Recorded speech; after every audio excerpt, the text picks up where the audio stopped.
Hello everyone, आइए start करते हैं अपना कंपनी ऑडिट का रिवीजन, जो कि हमारा डिस्क्वालिफिकेशन ऑफ ऑडिटर चल रहा था, जिसका सेक्शन भी आपको याद हो गया होगा। सेक्शन 141 सब सेक्शन 3, उसमें A B C D part हम ऑलरेडी कर चुके हैं। आज बारी है ई पार्ट की, ठीक है, जिसमें बिजनेस रिलेशनशिप अगर आप करते हो किसके साथ, उस कंपनी में जहां पर आप ऑडिट करना चाहते हो तो आप डिस्क्वालीफाई हो जाओगे। सर सबसे पहले बिजनेस रिलेशनशिप का मतलब क्या है?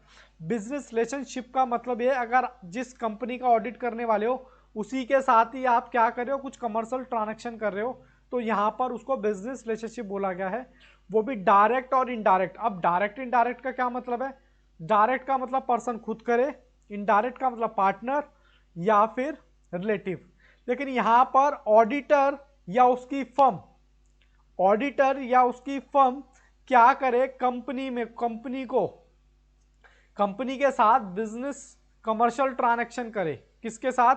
कंपनी के साथ, या उसकी होल्डिंग के साथ, या उसकी सब्सिडरी के साथ, या उसकी एसोसिएट के साथ, या होल्डिंग की को सब्सिडरी या एसोसिएट की को सब्सिडरी।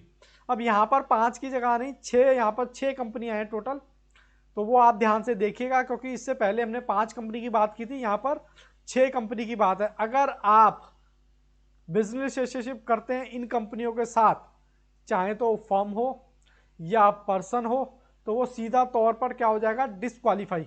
लेकिन यहां पर कुछ छूट दे रखी है, मतलब एक्सेप्शन दे रखा है। क्या? तो वो देख लेते हैं एक्सेप्शन। मतलब एक ऑडिटर और एक फर्म प्रोफेशनल सर्विसेज दे सकती है जो परमिटेड है। अब आप कहोगे सर परमिटेड का क्या मतलब है? परमिटेड का मतलब यहां पर पूरे चैप्टर में कहीं नहीं दे रखा है कि कौन सी सर्विस दे सकते हैं, लेकिन ये जरूर दे रखा है कि कौन कौन सी सर्विसेज नहीं दे रखे, जो कि सेक्शन 144 में है, वो हम आगे करेंगे। तो फिलहाल अगर उनमें से मैं एक का नाम लूं, या छोड़ो उनका नाम नहीं लेता, ऐसी कौन सी सर्विसेज जो दे सकते हैं, तो जीएसटी की कंसल्टेंसी सर्विसेज है, वो ऑडिटर और फर्म दे सकती है। और यहां पर एक पॉइंट और दे रखा है, आर्म्स लेंथ प्राइस। सर इसका क्या मतलब है आर्म्स लेंथ प्राइस का? आर्म्स लेंथ प्राइस का मतलब यहां पर सिंपल सा दे रखा है कि भैया आप एज अ कस्टमर, जो डिस्काउंट कस्टमर को दिया जाता है भाई, अगर ऑडिटर को दे तो वो अलाउड है। सर जैसे एग्जांपल के तौर पे कोई भी पर्सन जाता है किसी की शॉप पर सामान खरीदने, या कस्टमर आता है उस कंपनी में, तो नॉर्मली वो कंपनी कस्टमर को 10% का डिस्काउंट देती है। अगर आप ऑडिटर हो, ऑडिटर साहब आप आ गए, आपको 50% डिस्काउंट दे रहा है, तो वो अलाउड नहीं है, उसको आर्म्स लेंथ नहीं बोलते। अगर 10% कस्टमर को मिल रहा है और कस्टमर को ट्रीट करके ये आपको भी 10% मिल रहा है, तो ये अलाउड है, इसको बोलते हैं आर्म लेंथ प्राइस।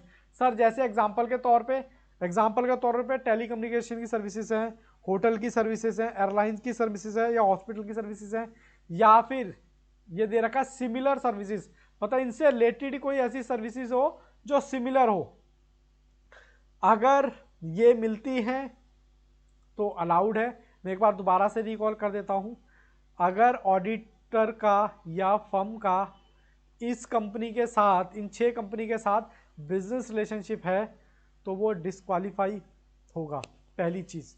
दूसरी चीज ये है, यहां पर 2 सर्विसेज को हटाया गया है। 2 सर्विसेज कौन सी? एक तो प्रोफेशनल परमिटेड सर्विसेज को हटाया गया कि भैया ये दे सकते हो, और दूसरा यहां पर आर्म लेंथ प्राइस, मतलब अगर आप नॉर्मली कोर्स ऑफ बिजनेस में जितना डिस्काउंट देना चाहते हो उतना ही डिस्काउंट देते हो, तो वो भी अलाउड है। जैसे कि टेलीकम्युनिकेशन हो, या होटल्स हो, या एयरलाइंस हो, या हॉस्पिटल हो, या सिमिलर बिजनेस में हो। आई होप आपको ये प्रोविजन अच्छे से समझ आया होगा, और नहीं भी समझ आया होगा तो प्लीज़ मुझे दिए गए नंबर पे कांटेक्ट करके पूछे, मैं आपको ज़रूर बताऊंगा। तब तक के लिए all the best, take care, goodbye and bye bye.